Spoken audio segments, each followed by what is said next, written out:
Hey everybody, Stitch 1993 here, and welcome to Book Pile. This series is sort of a substitute that I'll be doing bi-monthly for the VHS pile. So one month will be the VHS pile, and then the next month will be Book Pile. So don't worry if you were expecting another VHS pile, that will be back next month.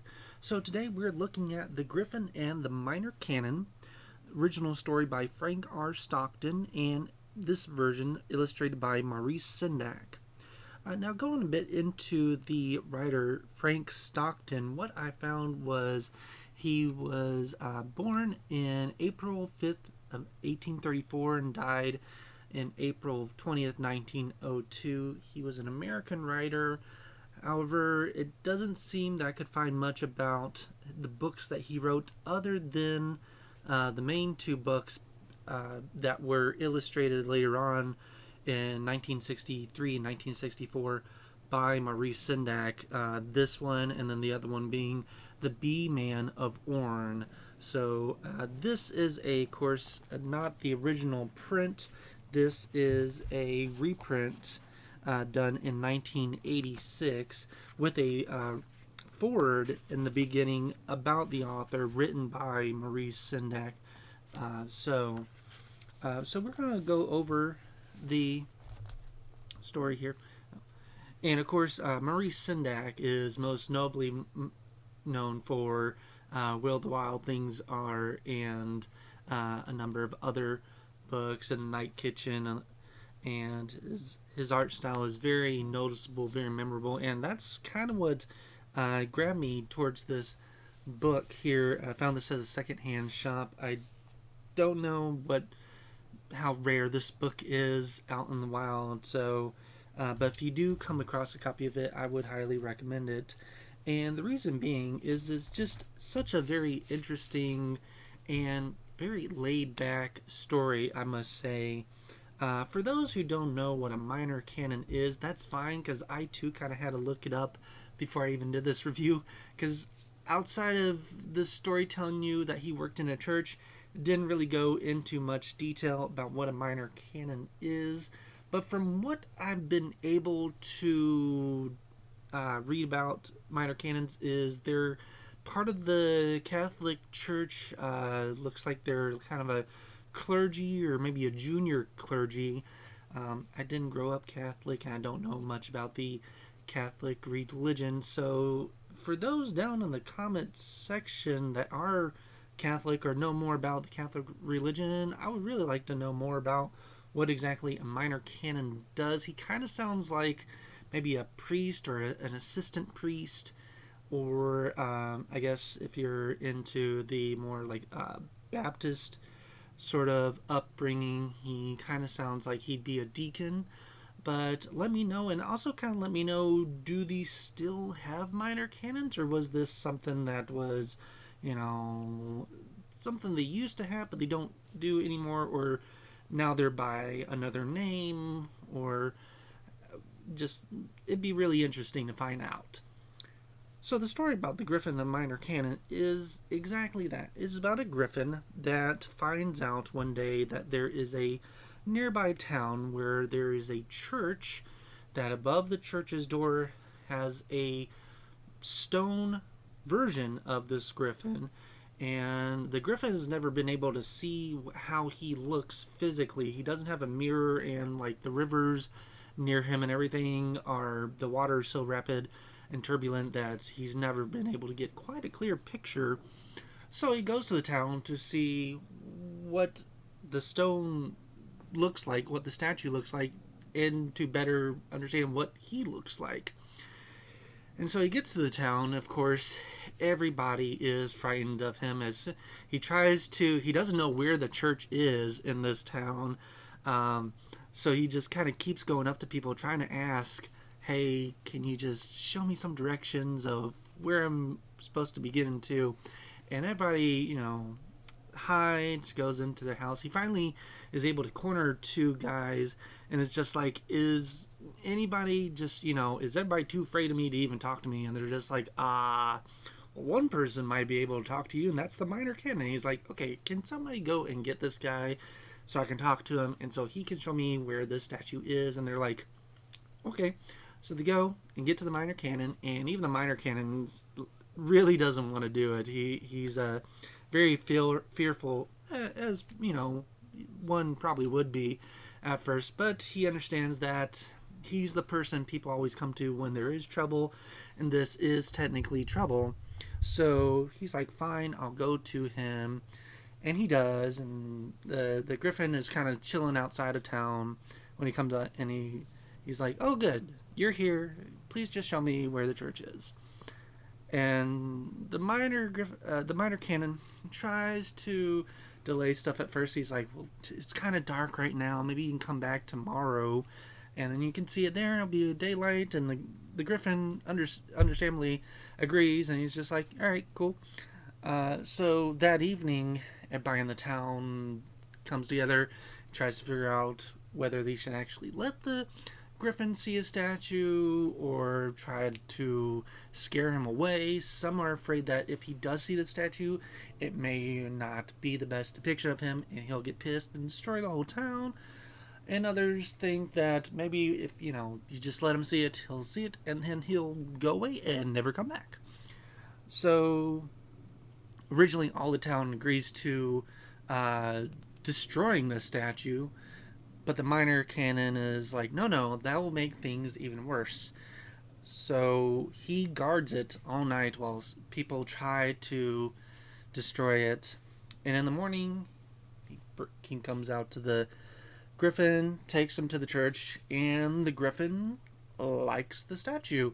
He's like, this is perfect. The only little issue he has is maybe the neck is a bit too stiff, but he's like, but that's besides the point. And he just kind of admires that statue day after day, and it kind of gets on the Minor Canon's nerves because he's not sure, is he just gonna stay here forever, is he gonna go away? Eventually the Minor Canon's just like, hey, I've got to go eat. Did you need to eat? And that's when he finds out he doesn't eat all that often. He only eats between equinoxes. So he just ate at the autumnal equinox and, wasn't going to eat until much later. So Minor Canon's like, cool, he's not going to eat us, at least till now. So he goes on with his day-to-day stuff with, he preaches at a church. He teaches what is said to be the most unruly kids that nobody wants to deal with. He teaches them, and then he also goes and helps, feed the hungry and help with the sick. And eventually the Griffin starts hanging out more and more with the Minor Canon and coming with him to the school, to the poorhouses and stuff, and helps him out with day to day. And of course this eventually pisses off more of the town as well, to where it's just kind of the poor people and the sick people that stay, and anybody that's able to kind of just leaves town. And they start to wonder, is like, okay, he's eventually gonna want to eat, but we aren't able to feed him, and we don't want him to be eating us or eating our babies. So the Minor Canon's like, fine, I'll go out into the forest and try to find something to defeat the Griffin. But nobody ever tells the Griffin, so the Griffin comes back into town the next day, and nobody tells the Griffin where the Minor Canon is. So the Griffin, after a little while, decides that, well, if the Minor Canon's not going to be here to feed the poor and help the sick and to teach these kids, then I'm going to take it upon myself to do this. And he does such a good job with it that the town starts really warming up to him. All the kids that were considered unruly suddenly become A+ students. And so eventually it does get time for him to eat, and they all make this giant feast for him, and they're like, and the Griffin is like, yeah, I don't really eat that type of food. And they're like, oh, well, please don't eat any of us. And And the Griffin's like, no, I would never eat any of y'all because y'all are just cowards and never wanted to talk to me until I started helping out around your town. Honestly, the only person I would eat would be the Minor Canon because I have respect for him. And that's when the townspeople finally tell him, oh, well, he kind of went out into the woods. And the Griffin is like, what? No, he's not supposed to go out there. He goes out into the woods. He finds Minor Canon, helps him get back to health, and brings him back to town. And Minor Canon gets the acknowledgement that he deserves and I believe he just becomes eventually a priest. And later that day, the Griffin just kind of goes out into a field and dies and starves to death because he doesn't want to eat anybody, and he doesn't want to kill the Minor Canon either, since now we have basically mutual respect for each other. Overall, this is just a really fun, kind of silly story, but definitely has a lot of heart to it, like most Maurice Sendak books do. The art, of course, is gorgeous.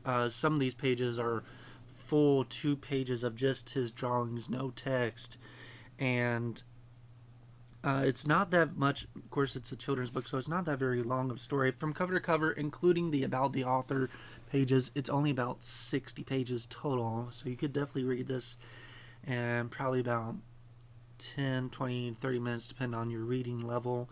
I would say this is probably about a 2nd or 3rd grade reading level. There are some words in there that either we don't use anymore or they're not in our vocabulary. The word alighted comes up a lot. So, but otherwise, definitely go and check this book out from your local library, or if you find it in a Goodwill, a secondhand shop, definitely go ahead and pick it up. And let me know down in the comments if you have read this book, what your memories of it. Did you read it as a child, or did you just kind of stumble upon it as an adult like I did? And if you if you like or more knowledgeable about Frank Stockton's stories, which other ones would you recommend if, like myself, like the Griffin, the Minor Canon? I am really interested to read the B-Man of Orm books. I'll definitely be searching out for that one there. And as I said, that's also illustrated by Maurice Sendak. And of course, let me know down in the comments what's your favorite Maurice Sendak book. And yeah, feel free to let me know what other little known books you'd like me to review in the future. And until next time, thank you and have a good day. Bye bye.